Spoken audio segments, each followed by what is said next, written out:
Oke, ya. Assalamualaikum. Waalaikumsalam warahmatullahi wabarakatuh.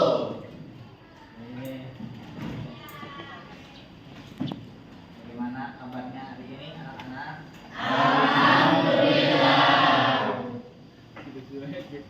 Pertama-tama mungkin saya akan melihat dulu kesiapan belajar kalian. Dimulai dari berpakaian. Coba cek dulu menit mah. Kalian bagaimana tadi masukkan bajunya atau kakinya lihat sesuai dulu. Kerudungnya atau apa lagi ya, mukanya coba ya, pada cantik atau pada ganteng. Sudah pada sarapan? Sudah. Ya, oke. Selanjutnya adalah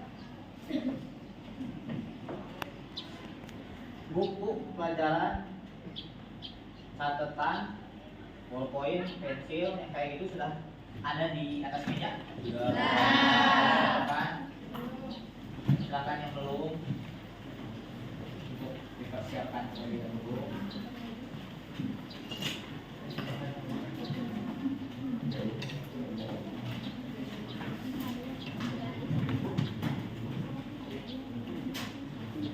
Relax, jangan sedang menyenangkan dan pusing. Selamat pelajaran berlangsung.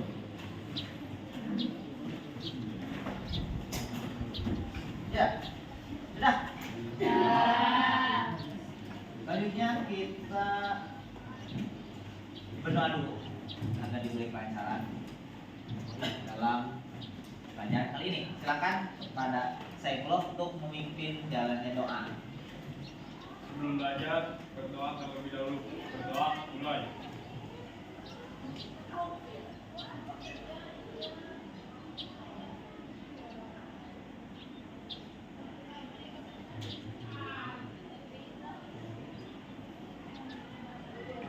Berdoa selesai. Tapi sudah. Coba kelasnya pada bikin kan tadi? Siapa yang kebagian ngepel tadi? Oke. Yang bagian nyapu? Tanyakan ya. Sudah bersih. Coba kalau masih ada kumut, simpan dan nanti buang kalau pelajaran ini sudah selesai. Nah, hari ini sebelum kita masuk ke dalam materi, kebetulan materi hari ini adalah kehidupan masyarakat manusia di zaman Kerajaan Hindu Buddha. Cuman fokus kita kali ini kita hanya akan membahas kerajaan Kutai, Tarumanegara, dan Sriwijaya. Kenapa saya memilih itu? Karena yang pertama, Kutai sebagai kerajaan kedua di Indonesia, lalu Tarumanegara sebagai kerajaan tertua di Pulau Jawa, dan yang terakhir adalah Sriwijaya sebagai kerajaan yang besar nomor 2 setelah kerajaan Majapahit. Nanti kita sedikit demi sedikit belajar. Nah, kenapa kita harus belajar sejarah? Ali, tolong jawab. Menambah wawasan, Pak. Wawasan, iya, bagus sekali jawabannya. Menambah wawasan, menambah ilmu. Selain itu, yang mau coba? Lagi. Kejayaan, mengenang kehidupan orang lain. Oke, kalau saya bilang sebagai cerminan atau memori. Jadi kalau kita mempunyai memori, kadang sebagai manusia itu kita suka bingung kalau ingin memulai sesuatu tanpa ada contoh. Benar kan? Tapi kalau kita sudah punya contoh, biasanya kita bisa sedikit melihat, lalu menirunya sedikit dan memodifikasinya sesuai dengan itu. Nah, belajar sejarah selain untuk menambah ilmu juga membuat kita itu akan selalu terkenang dengan perbuatan-perbuatan orang terdahulu. Maka jangan jauh-jauh dengan kehidupan sejarah yang sudah sangat lama belakang. Kita lihat saja perjuangan para pahlawan kemerdekaan Indonesia, di mana karena berkat mereka nyala kita bisa belajar dengan baik, dengan penuh rasa aman, dan hak-hak kita semua terpenuhi. Hak belajar, hak mendapatkan pendidikan, hak untuk mendapatkan beasiswa dan lain sebagainya bisa kita dapatkan. Berkat siapa? Berkat perjuangan para pahlawan kita.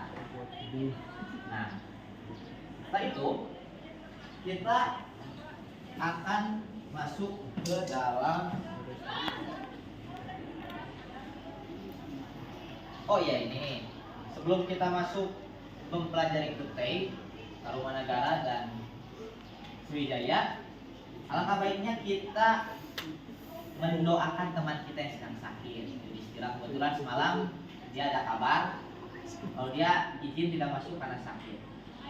Mungkin saya bisa memimpin doanya untuk agar Yudhistira cepat sembuh. Silakan. Untuk kesembuhan Yudhistira, langkah baiknya kita mendoakan doa mulai.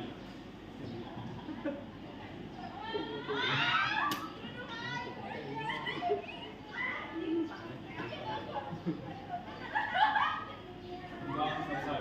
Ya, terima kasih. Semoga penyakit Yudhistira itu cepat diangkat oleh Allah SWT. Amin. Nah, sebelum kita dimulai, ini minggu kemarin apa yang kita pelajari, Mas? Oke, sekilas mungkinnya saya mengingatkan lagi kalau kebudayaan Hindu dan Buddha di Indonesia itu masuk dari beberapa fase atau beberapa faktor. Faktor yang paling terkenal banget adalah faktor atau teori campuran, di mana pengaruh Hindu Buddha yang ada di India itu datang ke kita, dibawa oleh orang Indianya dan orang Indonesianya yang pergi ke sana. Kalau kita lihat sisi orang Indianya, ke sini mereka dagang, nyampai di kepulauan Indonesia, lalu juga hidup, akhirnya mempunyai keturunan dan melahirkan anak-anak yang beragama Hindu Buddha. Semakin banyak, lalu bertambahlah, akhirnya kerajaannya jadi besar. Itu dari orang Indianya langsung. Lalu bagaimana dengan sisi orang Indonesianya? Orang Indonesianya itu di sini disekolahin.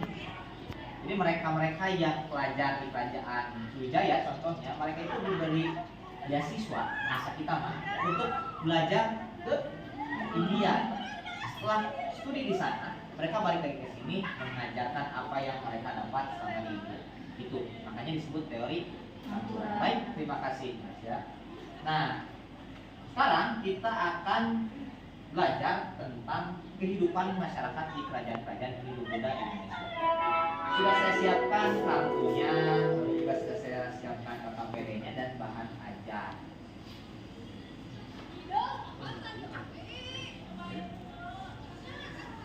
Bentar. Oke, sudah siap semuanya. Nah, sebelum kita masuk ke dalam kegiatan inti, saya ingin kalian sudah membentuk kelompok kan? Kalian sudah duduk, saya lihat sudah duduk berdasarkan kelompoknya masing-masing. Silakan kalian siapkan dulu beberapa menit untuk memulai jalannya pembelajaran lewat diskusi ini. Silakan duduk secara berkelompok.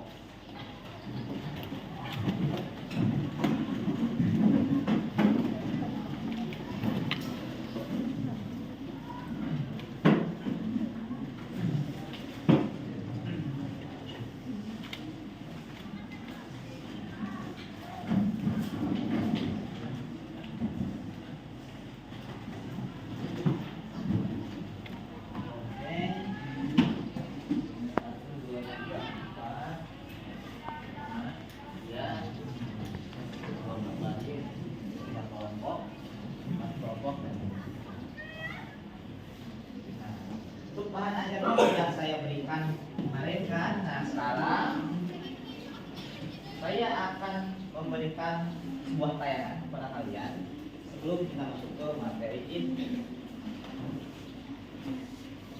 Nah,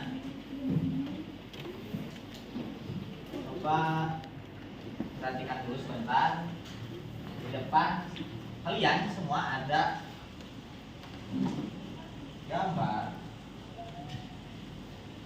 sebuah tempat yang familiar sekali, bahkan sering dikunjungi oleh bangsa lokal dan juga turis-turis asing. Tempat apakah ini? Candi apa? Borobudur. Ya, kita belajar sejarah di masa lalu dan kegunaannya masa sekarang. Kalau untuk kegunaannya dulu, tempat ini untuk beribadah. Kalau sekarang bagaimana? Ada yang masih yang mau memberikan jawabannya fungsi Borobudur zaman hari ini? Ya, Ririn, silakan. Untuk tempat pariwisata. Oke, bagus. Tempat rekreasi, tempat bermain dan lain sebagainya. Coba, Amel, selain untuk rekreasi, Borobudur buat apa?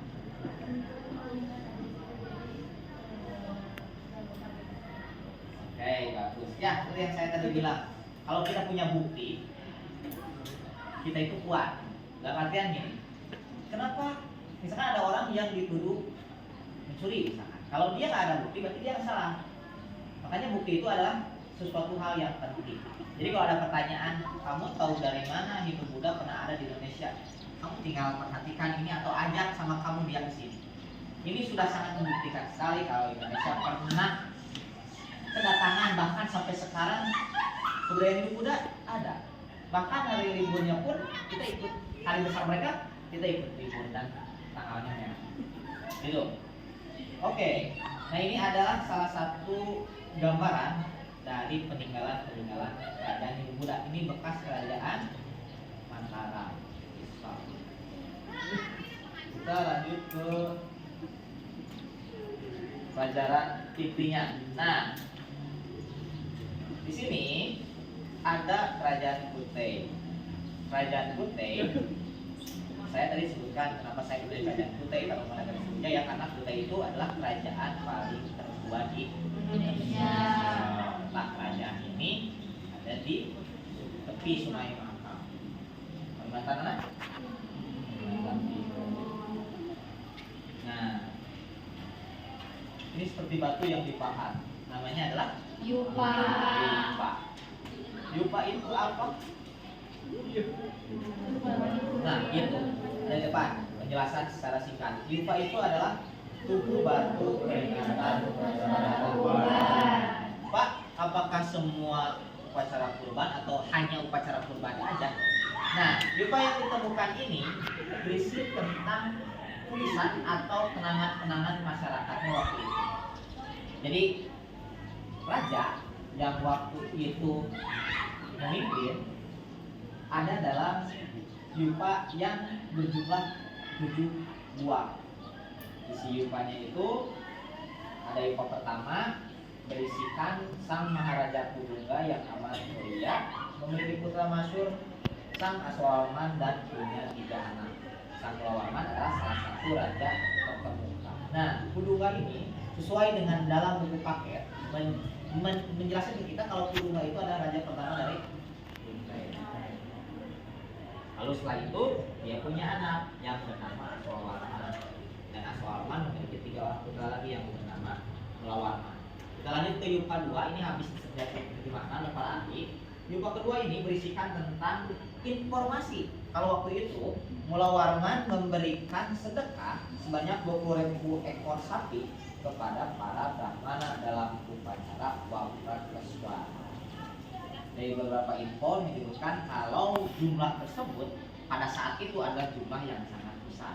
Berarti sebagai seorang peserta didik yang memiliki daya nalar tinggi pasti berpikiran gini, Pak, berarti waktu itu Kutai sangat besar. Iya, karena coba untuk sekarang untuk kurban misalkan 1 ekor domba saja kadang kita sekarang sulit gitu.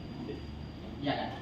Atau sedekah aja dalam bentuk apapun kadang kita suka sulit. Bayangkan ini memberikan sedekah yang sangat banyak.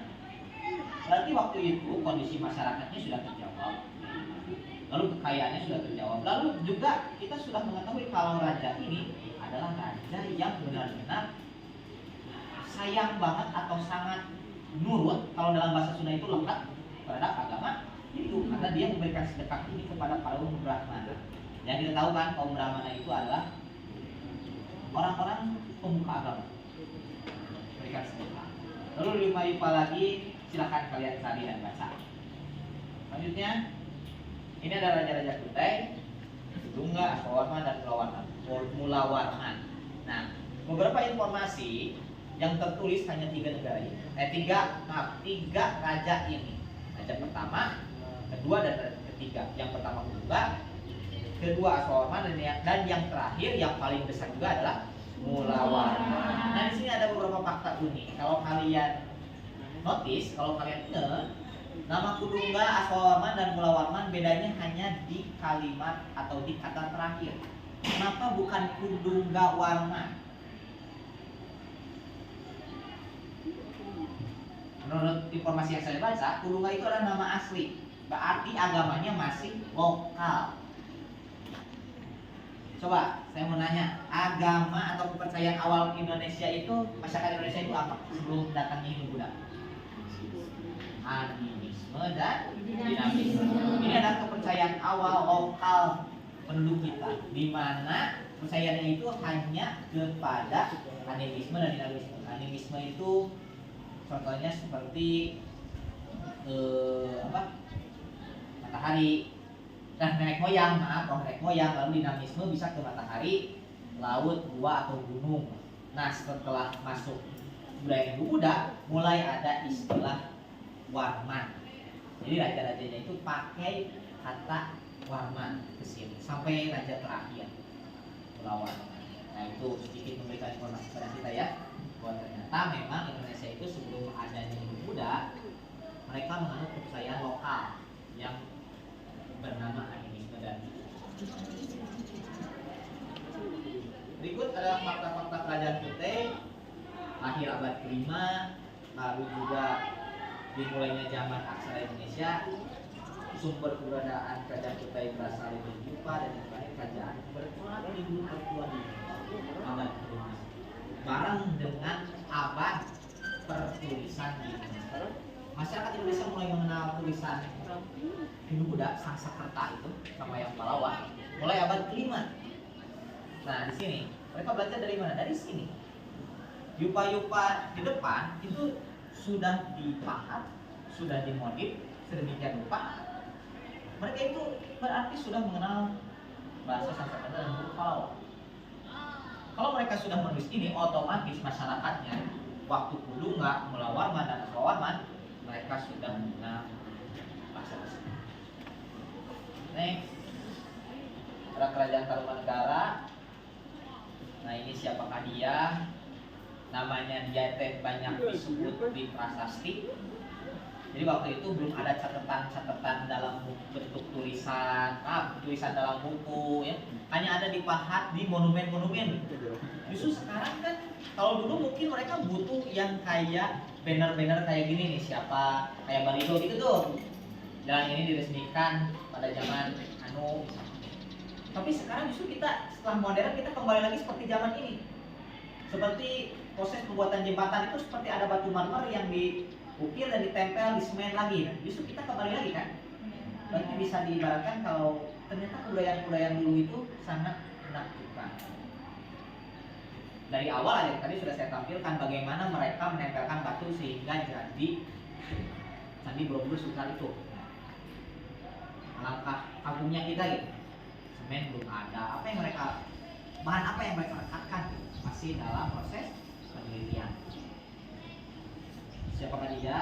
Lalu ada salah satu peninggalan kerajaan Tarumanegara, prasasti Ciaruskeun. Ada telapak kakinya juga. Berarti telapak kaki sang raja itu dipakaikan di sini. Tarumanegara dan Punawarman. Di sini Punawarman sebagai raja termasyhur di Tarumanegara, lalu melakukan penggalian sungai Gomati dan sungai Candrawasih. Itu hanya sedikit tentang Tarumanegara. Selanjutnya kita ke Kerajaan Sriwijaya. Kerajaan Sriwijaya ini berasal atau dibuktikan dengan adanya prasasti kedudukan hukum. Nah, ini ada beberapa raja-rajanya. Ada Dapur Kadiang, Dharma Setra, terus kepada Kutadewa, ke Sri Sanggarama dan terakhir